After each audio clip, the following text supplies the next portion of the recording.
In this episode, we will talk about the Ogham in modern Irish pronunciation or Ogham in ancient Irish pronunciation, which is the favorite by scholars and so the one that I'm going to use in this video. The Ogham script, a unique and enigmatic form of writing, is believed to have been developed by the Celts in Ireland during the early century of the Common Era. Characterized by linear strokes carved along the edges of standing stones and other objects, Ogham represents one of the earliest known alphabets used in Ireland. The script's unique features, such as the linear strokes and the arrangement of characters relative to a central line, were designed for practicality and durability, making it suitable for inscribing on stone and wood, which were readily available and durable materials. So let's tackle the Ogham script in its historical and contemporary interpretations within paganism. Before we dive into today's discussion, I want to emphasize the importance of your support in allowing free education for all on topics in esotericism based on peer-reviewed scholarship. You keep this project alive by contributing through Patreon, Ko-fi, or YouTube memberships. For details on supporting my work, visit drangelapuka.com or check the links in the bio, cards, info box, and pinned comment. To ensure you never miss out on my latest content, I encourage you to sign up for my newsletter. This way, you will always be in the loop, independent of social media algorithms. A huge thank you to everyone who makes academic esoteric literacy possible, because your contribution makes all the difference in the world. Now, let's kick off the symposium.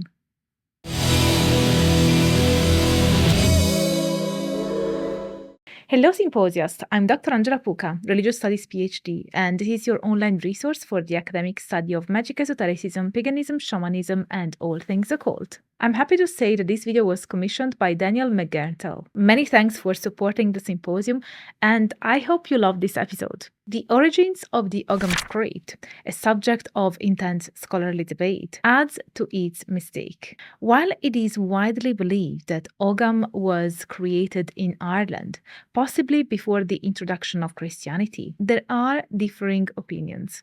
Some scholars suggest the script's development is linked to the need for a distinct writing system suitable for inscribing on stone and wood. Raftery argues that the Ogham alphabet is almost certainly of Irish origin and may well predate Christianity, suggesting it was an indigenous development rather than an adaptation of a foreign script. Ogham's significance extends far beyond its role as a writing system. It provides a window into the linguistic and societal aspects of early Irish civilization. The script, predominantly found on standing stone scattered across southern Ireland, as well as in Wales, Cornwall, and the Isle of Man, indicates its widespread use among early Irish communities. The earliest inscriptions, dating from the late 4th to early 7th century CE, often marked territorial boundaries or commemorated individuals, underscoring the script's cultural importance. Ogham inscriptions, often carved on standing stones known as Ogham stones, served as territorial markers, memorials, or boundary stones. These inscriptions indicate that the script was not only practical but also held significant cultural value. The earliest inscriptions date from the late 4th to early 7th century CE, suggesting that Ogham was well established during this period. The script's systematic arrangement, influenced by tally marks and other counting systems, made it suitable for carving into hard surfaces like stone and wood, a testament to the ingenuity of the ancient Irish people. The geographical distribution of Ogham inscriptions offers insights into early medieval Ireland's cultural and political landscape and its connections with neighboring regions. The presence of Ogham in Wales, Cornwall, and the Isle of Man suggests significant interaction between these regions and Ireland during the early medieval period. Barry Raftery notes that the migration of the Daisy from Ireland to southwest Wales in the 5th century might explain the presence of Ogham inscriptions in Wales. The ongoing scholarly debate about the origins of Ogham also touches on its possible functions beyond mere inscriptions.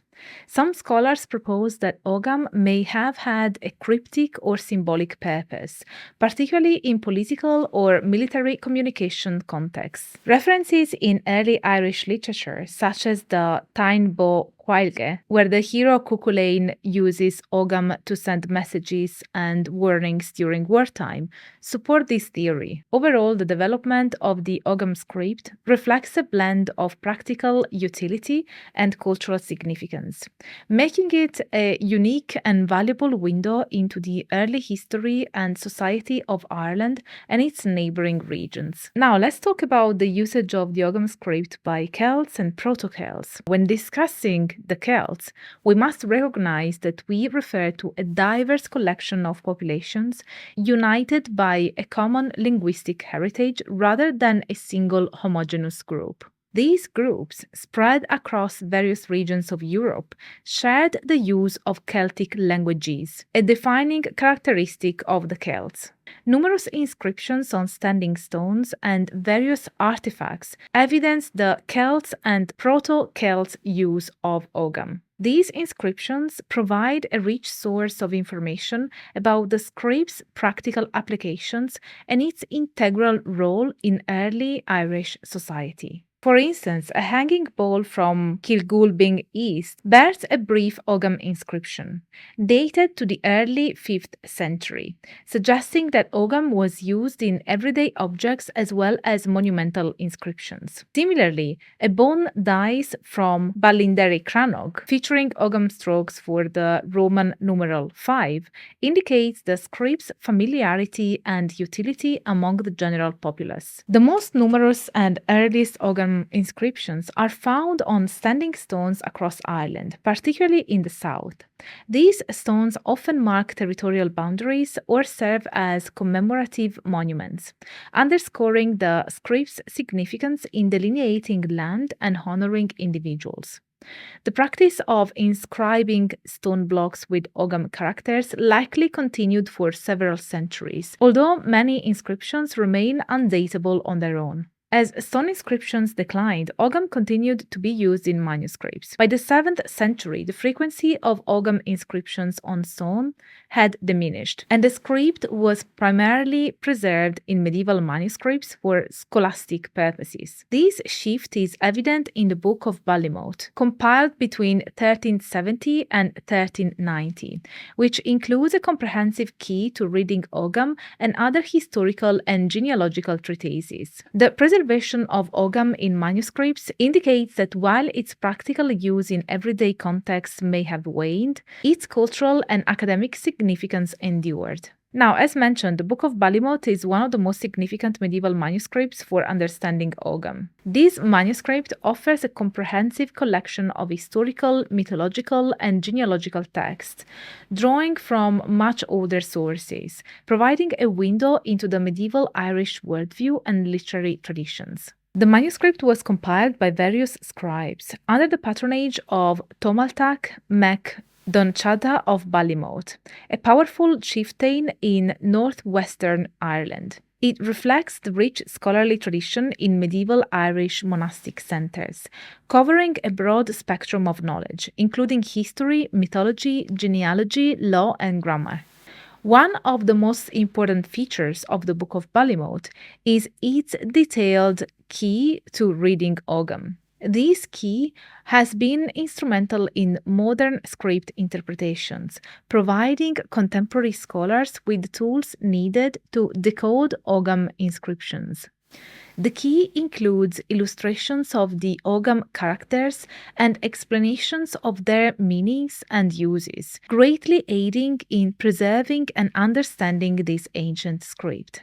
The manuscript also contains several treatises on grammar, providing a broader context for using and understanding Ogham within medieval Irish scholarship. These grammatical treatises illustrate how Ogham was integrated into the educational curriculum of the time, offering insights into the linguistic principles underlying the script and its application in various scholarly and practical contexts. So we can see how the Book of Ballymote really serves as a testament to the enduring value of Ogham in medieval Irish society. It reflects the script's role as a means of communication and a symbol of cultural identity and intellectual heritage. In addition to the Book of Ballymote, other medieval manuscripts and archaeological finds contribute significantly to our understanding of Ogham. For instance, the Ballyspellan brooch from the 9th century features a simple Ogham inscription, demonstrating the script's continued use beyond the initial period of stone inscriptions. This artifact suggests that Ogham was still used for personal adornment and ownership marks well into the medieval period, which shows us its adaptability and continued relevance. Similarly, the Littleton weaver's late 10th century sword bears Ogham characters, though the inscription does not form an intelligible text. This example indicates that while the practical use of Ogham may have declined, its symbolic and traditional use persisted. The sword's inscription might have served a decorative or identificatory purpose, which really shows the cultural value of the Ogham at that point. These artifacts indicate that knowledge of Ogham persisted among both the scholarly elite and the general populace well into the medieval period. The fact that Ogham continued to appear in various forms and contexts long after its peak usage period really let us see its lasting impact on Irish heritage. Now, let's talk about Ogham in neo-paganism and divination. In contemporary times, Ogham has been adopted in neo-pagan or contemporary pagan practices, particularly in the context of divination.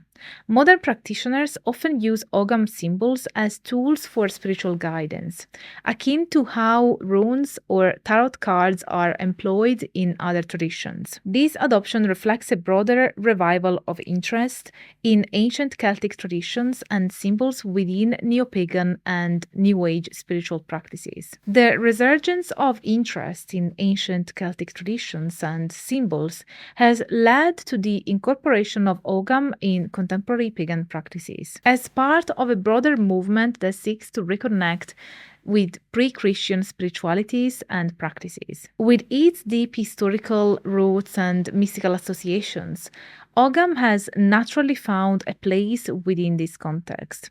Practitioners cast or draw Ogham symbols to seek guidance or insight into specific questions or situations, similar to the use of runes and tarot cards. Each Ogham character is linked to a specific tree, plant, or other natural element, and these associations are integral to their symbolic meaning. This system of tree symbolism, often referred to as Ogham tree alphabet, is a modern interpretation inspired by ancient sources. For instance, the first letter of the Ogham alphabet, Bieth or birch, symbolizes beginnings and purification, while oak represents strength and endurance. The association of Ogham characters with trees is primarily a product of modern neo-pagan interpretations, influenced by early 20th century works and Celtic revival literature. Although there is some evidence of tree symbolism in medieval Irish sources, the comprehensive system of tree correspondences commonly used today is largely a contemporary construct. While modern neo-pagan practices imbue Ogham with rich symbolic meanings tied to nature and spirituality, the historical evidence of these specific associations is limited. Medieval sources like the Book of Ballymote provide keys to reading and understanding Ogham, but they do not extensively link each character to specific trees in the way modern interpretations do. Scholars such as Damian McManus and Barry Raftery have noted that while some tree associations existed historically, the detailed symbolic framework seen in modern practices is a recent development. The modern use of Ogham in contemporary pagan divination reflects a blend of ancient tradition and contemporary spirituality. While the script's historical origin are rooted in early Irish society, its current symbolic associations with trees and spiritual guidance are products of modern reinterpretations. This blend of old and new highlights the enduring appeal of Ogham and its ability to adapt to different cultural contexts over time. This is it for today's video. If you watched until this point, leave me a stone emoji. Now, my dear symposiasts, this project of delivering free academic knowledge based on peer-reviewed scholarship can only exist thanks to your support. So if you have the means and want to help this project grow, please consider supporting my work with a one-off PayPal donation by joining memberships, my inner symposium on PayPal or Coffee, super thanking me in the comments, or checking out my services and courses at drangelapuka.com. You can book my courses, private lectures with me, commission and video, and much more. Also, don't forget to sign up to my newsletter so that you will always be up to date with whatever is going on with me. And leave me a comment because I really want to know what you thought about this video. If you liked it, don't forget to smash the like button, subscribe to the channel if you haven't already, activate the notification bell so that you will never miss a new upload from me, share this video around so that the symposium can grow, and thank you so much for being here. I hope that you all stay tuned for all the academic fun. Bye for now. Today we hold